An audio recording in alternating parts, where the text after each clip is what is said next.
हाँ, ज्यादा ऊपर मत लिखना, वो कमीना लिखा हुआ दिखाई देगा फिर। बस यहीं तक रख।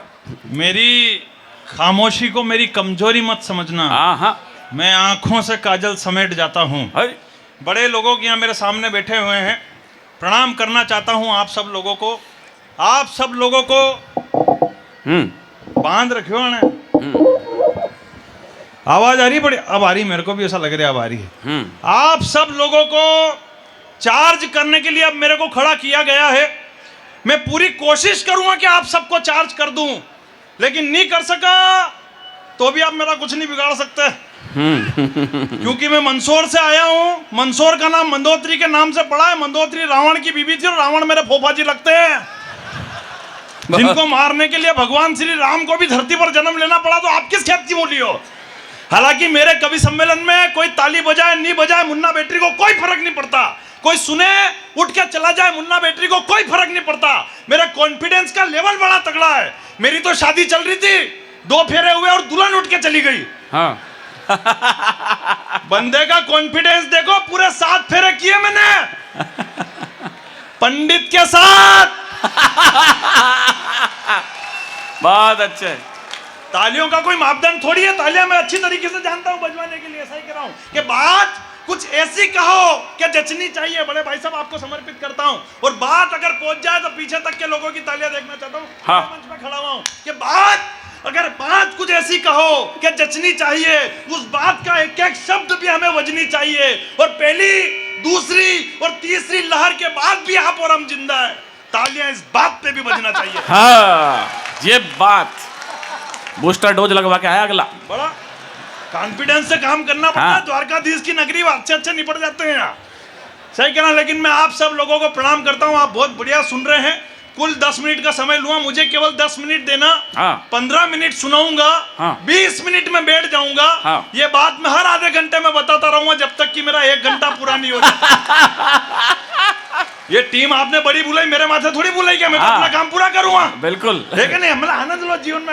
मेरे को क्या मतलब, मैं अगली बार आऊंगा ही नहीं तो। हाँ, बुलाएगा ही नहीं कोई। आनंद वाली बात है, लेकिन आनंद लो, मस्ती लो, अपने कोई मतलब। लेकिन आप बड़े लोग मेरे सामने बैठे हुए, तालियां अगली बात पर पीछे तक बजा देना। आप वो भाग्यशाली लोग हैं जो पिछले 1000 सालों में राम मंदिर बनता हुआ देखते रहे।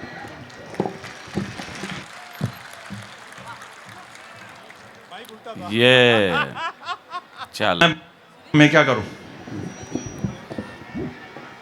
एक बार इस रावण के लिए भी बजा दो जो बीच में राम के आया है। इसने जो मेरी लाइन भुलाई हुई है, भगवान की सौगंध, अगली गणगौर में तेरे को भी देख लूंगा मैं। लेकिन मैं प्रणाम करना चाहता हूं भगवान श्री राम के चरण। ऐसे 1 मिनट का समय लूंगा, उसके बाद मस्ती शुरू करूंगा। ये भगवान श्री राम के जहां चरण पड़ते हैं वहां सब कुछ कल्याण हो जाता है। कौशल्या के आंगन में रखा, प्रजा भक्त हो गई।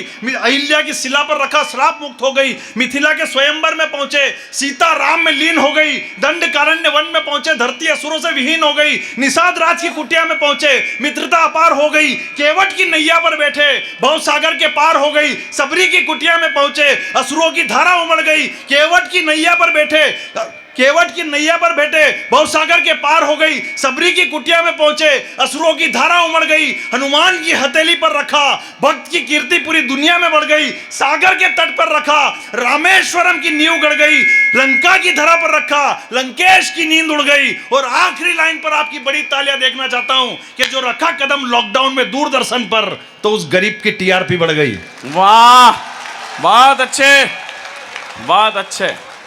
वो विनीत जी हमारे पास में जब वो रामायण आ रही थी लॉकडाउन के दौरान, तो मेरे पास में एक बुआ जी बोले भलो हो इस कोरोना को जो राम जी का दर्शन कराई दीदा। मैंने कहा बुआ जी ये तो अच्छा रहा कि कोरोना हुआ नहीं, वरना यमराज के भी हो सकते थे। बहुत अच्छे। सब कुछ हो गया लॉकडाउन में। किसने मस्ती देखी? सब कुछ हो गया लॉकडाउन में यार, कि दिल की हसरतों को दिल में दबाना तक सीख गए। 4 पंक्तियां पढ़ता हूं जो आपके साथ बीता है, जो हमारे साथ बीता। अगर लग जाए दिल पर तो तालियां बड़ी बजा देना। 4 पंक्तियां हम यहां से कबूल कर रहे हैं और आप कबूल नहीं कर पा रहे। हम बड़े मंच पे खड़ के कबूल कर रहे हैं, बस आप कबूल नहीं कर पा रहे हो कि दिल की हसरतों को दिल में दबाना तक सीख गए। सुबह सुबह लड़ते हैं और शाम को मनाना तक सीख गए। और लॉकडाउन का असर कुछ यूं पड़ा जिंदगी पर कि पोंछा लगाने से लेके पराठे बनाना तक सीख गए। बहुत अच्छे। बस ढाबा खोल ले। बढ़िया है, मतलब आनंद है। ढाबा क्या खोल ले, सबकी स्थिति खराब थी। ढाबे क्या खोल ले। अच्छा ये तो कवि सम्मेलन शुरू हो गया ना, ढाबे तो खुलने वाले थे। सही कह रहा, हकीकत कह रहा। ये तो ठीक टाइम पे याद कर लिया नाथद्वारा वालों ने। लेकिन मैं प्रणाम कर, कांकरोली वाला हमारा प्रणाम है, द्वारकाधीश की धरती है, प्रणाम करता हूं। लेकिन हमारी तो स्थिति ऐसी थी, जब हम कवि सम्मेलन करके जाते थे घर पे, तो वहाँ हमारे अतिथियों जैसा स्वागत होता था। लॉकडाउन में हमारी घरवाली ने जाले तक साफ करवा लिया हमसे। मैंने एक दिन पत्नी से पूछ लिया, मैंने कहा ये फर्क आया कैसे? बोले मोदी जी के कारण। हाँ। मैंने कहा मोदी जी के कारण क्यों? बोले उन्होंने ही कहा है आपदा को अवसर में बदलो। आप आपदा में फंसे हुए हो और मैं उसको अवसर में बदल रही हूं। तो 4 पंक्तियां पढ़ता हूं, बस शुरू कर देना। मुन्ना बेटी को बहुत अच्छा सुन रहे हैं कि मेरी खामोशी को मेरी कमजोरी मत समझना, मैं आंखों से काजल समेट जाता हूं और माइक पर आते ही अगर घनघोर तालियां ना बजे तो मैं वापस बैठ जाता हूं। आनंद है, भारत के उत्तर पूर्व में स्थित चीन के वुहान शहर से चलकर इटली के रास्ते भारत पहुंचे कोरोना वायरस के प्रकोप से बचे हुए सभी नेगेटिव लोगों और उनकी इम्यूनिटी को मैं भी प्रणाम करता हूं। बहुत अच्छे। एक तो ये इम्यूनिटी शब्द ऐसा फंसा है अपने हिंदुस्तान में, जैसा अभी कांग्रेस में नवजोत सिंह सिद्धू फंसे हुए हैं। भगवान की सौगंध हो कुछ नहीं रहा है, पर माहौल पर, हालांकि देखो मेरे को पहले ही बता दिया था कांग्रेस का मंच कुछ करना मत।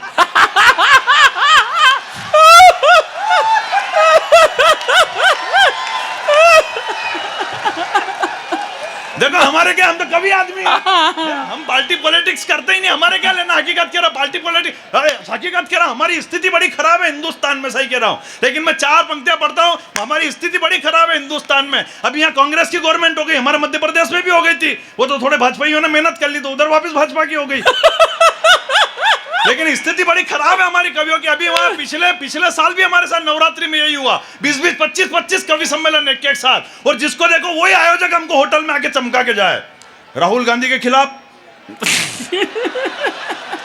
वो उधर से आ गए उनके खिलाफ। अब हमारे टेंशन के मंच पे करना क्या है? एक मंच पे तो मैं जाके भूल गया कि करना क्या है। मैंने जाके जो राहुल जी को उधेड़ना शुरू किया, वो सामने ऐसे अध्यक्ष जी बैठे हुए और ऐसे ऐसे कर रहे हैं और मेरे को लग रहा है कि इनको मजा आ रहा। तो भगवान की सौगंध मैंने और उधेड़ना शुरू किया। फिर नीचे से एक पर्ची आई, बोले बेटा मंच कांग्रेस का है, आज पेमेंट लेके जाएगा कि अटैची भी यहीं छोड़ के जाएगा?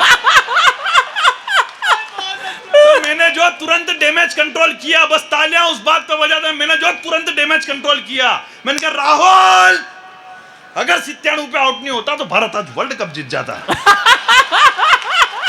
तो अध्यक्ष जी ने फिर ताली बजा दी। हमारे क्या, हालांकि देखो मेरे को भी उस व्यक्ति के लिए डैमेज कंट्रोल करना पड़ा जिसने पूरी पार्टी को डैमेज करके रख रखा है। सही कहा, भगवान की सौगंध। अभी यूपी के चुनाव में राहुल जी ने घोषणा कर दी, बोले मैं पांडव हूं, बाकी सब कौरव है। अभी मंच से घोषणा करी, बोले मैं पांडव हूं, बाकी सब कौरव है। तो पूरे भाजपा के लोग पीछे पड़े उनके, बोले कैसे कह दिया अपने आप को आपने पांडव, कैसे कह दिया अपने आप को आपने पांडव। तो राहुल जी ने पीए से पूछा कौन थे रे पांडव? बोले तेने बुलवा तो दिया मेरे से, अब मेरे को तो ध्यान ही नहीं कौन थे पांडव।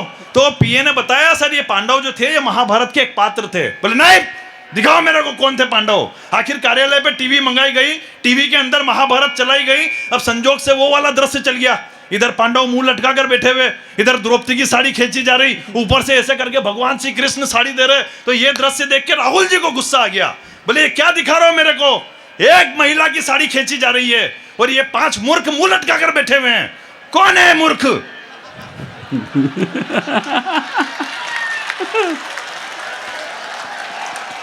बहुत अच्छे। तो वो पीए ने बताया सर यही पांडव है। तो वो बोले वाह, तो फिर उधर के आदमी का नाम लेने के लिए बोलते थे। बोले सर वो कौरव है, उनका आदमी तो खींच लिया है। तो तालियां बड़ी वाली अगली बात पे बजा देना, रुको पहले। वो बोले वाह, तो वो जो ऊपर से साड़ी दे रहे उनका नाम लेने के लिए बोलते थे। बोले सर वो पूरी दुनिया के सम्राट है, आपके एक के फोड़े पड़ रहे, उनके 16,108 है। अटैची तो धर के जाएगा तू आज। समय की अपनी मर्यादा है। आइए देखिए, ये कांग्रेसी तो नहीं है। हाँ, ये ध्यान रखना कोई पटका पहनाते समय गला ना घोट जाए तेरा। तुझे स्वागत समझे केजरीवाल बना देंगे तेरा स्वागत करते समय। आनंद है, समय की अपनी मर्यादा है, 2 हाँ। मिनट और कर देता हूँ थोड़े से। हाँ जल्दी कर ले। देखो शर्मा जी उड़ जाए।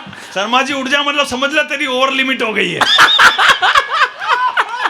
हाँ तेरे उठने का समय आ गया, इसका मतलब समझ। मतलब ये होता है, लेकिन साहब जो 4 पंक्तियां मेरी जो हिंदुस्तान में वायरल है, हाँ। वो 4 पंक्तियां अगर मैंने यहाँ नहीं पढ़ी द्वारकाधीश की धरा पर, तो फिर यहाँ आना सफल हो जाएगा। हाँ। मैं 4 पंक्तियां पढ़ता हूँ। हिंदुस्तान में किसी बेटी के साथ कोई दुराचार हो जाता है तो हम केवल फेसबुक पर अपने एक पोस्ट डालकर उसके कर्तव्य की तीसरी कर लेते हैं, लेकिन इस हिंदुस्तान में अब होना क्या चाहिए। मैं 4 पंक्तियां पढ़ता हूं, वो पीछे तक की लोगों की तालियों का विस्फोट देखना चाहता हूं। मैं कांकरोली द्वारकाधीश की धरा पर खड़ा हूं कि इंसाफ नहीं मिलेगा यहां लिखने से मोबाइल में। बड़ी तालियां देखना चाहता हूं। बड़ी। कि इंसाफ नहीं मिलेगा यहां लिखने से मोबाइल में। अब वही करना है जो होता है अरब और इजराइल में। और चाहते हो कि सुरक्षित रहे बेटियां इस देश में, तो बलात्कारियों को निपटा दो हैदराबाद स्टाइल में। वाह बहुत अच्छे, वाह वाह वाह वाह वाह। हिंदुस्तान में पुलिस अपना काम ईमानदारी से करना चाहती है, लेकिन दुख तो तब होता है जब पुलिस के ऊपर पत्थर फेंके जाते हैं, थूका जाता है और कोई मानव अधिकार वाला उनके समर्थन में जाकर खड़ा नहीं होता है। वाह वाह वाह वाह। मैं 4 पंक्तियां पढ़ता हूं पुलिस वालों के सम्मान में कि एक खाकी के जीवन में कितना दर्द समाया होता है। इनके कोई कम टेंशन होती है क्या? पुलिस वालों के सबसे ज्यादा टेंशन होती है। वो पिछली केंद्र की सरकार में तो एक मिनिस्टर साहब ने घोषणा कर दी थी, बोले अब जो खुले में शौच करने जाएगा उसे पकड़ के अंदर बंद कर देंगे। कौन कर रहा बंद? मिनिस्टर साहब आ रहे बंद करने। ये गांव के लोग एक दूसरे को करेंगे करना, बेचारा इन पुलिस वालों को इनके जीवदोरी कितनी टेंशन हो गई। सुबह 5 बजे मुखबिर का फोन आएगा कि भेड़िया खेत की वागड़ में बैठा आके गिरफ्तार करो। नहीं, ये अगर ढिल्ले ढिल्ले पहुंचे ने भेड़िया निपट ले तो वाह क्या और ज्यादा टेंशन। उसको भी लोन सबूत भी तो को सबूत ने वो अगर थाने पे जाए बन नट जाए कि ये मेरी है ही नहीं।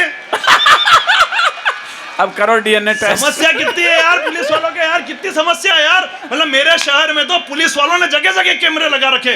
बस स्टैंड पे कैमरा, रेलवे स्टेशन पे कैमरा, गांधी चौराहे पे कैमरा। तो और पुलिस वालों के ज्यादा टेंशन हो गई। वो एक बेवड़ा ने फोन लगा दिया थाने पे, बोले सर वो बस स्टैंड की कैमरा चालू है क्या? बोले हाँ चालू है। क्या हो गया वहां पे? बोले सर वो पुलिस वाले खड़े हैं क्या? बोले हाँ खड़े हैं। क्या हो गया वहां पे? बोले नहीं वो उदयपुर की बस खड़ी के निकल गई, बता दो जरा। बोले हंसने के लिए हिंदुस्तान में कहीं जाने की जरूरत नहीं है। बस 4 पंक्तियां हंसने के लिए हिंदुस्तान में कहीं जाने की जरूरत नहीं है। हकीकत कह रहा हूं, वो हिंदुस्तान में जिस दिन रफेल आया था तो पाकिस्तान ने भी जोश जोश में फोन लगा दिया फ्रांस वाले को, बोले कितने का है? और उसने जैसे ही कहा 16,000 करोड़ रुपए का, इसने बात पलट दी। और सुनाओ तुम्हारे यहाँ कोरोना के कितने मरीज चल रहे हैं? उसने कहा कितने पैक करना है, तो इसने फिर बात पलट दी, बोला तुम्हारे यहाँ अभी वैक्सीनेशन चल रहा है कि बूस्टर डोज चालू हो गया? तो फिर जो फ्रांस वालों ने 4 पंक्तियां पाकिस्तान को कही है, बस बड़ी तालियां बजा देना। अगली बात जो फ्रांस वालों ने 4 पंक्तियां पाकिस्तान को कही कि ये वो फाइटर है बेटा जिससे पूरा जमाना धूसता है, बात मुद्दे की भी करो तो तुझे मजाक ही सूझता है, और भाड़े के आतंकियों को बॉर्डर पर भेजने वाले औकात तेरी तमंचे की नहीं, और भाव रफेल के पूछता है। बहुत अच्छे, बहुत अच्छे। हाँ भारत माता की बजाना तो अगली 4 पंक्तियों, ये तो फ्रांस वालों ने कही। जो 4 पंक्तियां मुन्ना बेटी ने पाकिस्तान को कही, तालियां उस बात पे बजा देना अगली कि बोल अगर बल्ले पर आ जाए तो हम 6 जड़ देते हैं। मैं राजस्थान की धार पर खड़ा हूं, तालियों का बड़ा विस्फोट कर देना यहां से कि बोल अगर बल्ले पर आ जाए तो हम 6 जड़ देते हैं। हम अपनी पर अगर आ जाएं तो इतिहास गढ़ देते हैं। और जितने का खर्चा तू परमाणु बम पे करता है पाकिस्तान, जितने का खर्चा तू परमाणु बम पे करता है पाकिस्तान, उतने का सैनिटाइजर तो हम हाथों पे ही रगड़ देते हैं। बहुत अच्छे।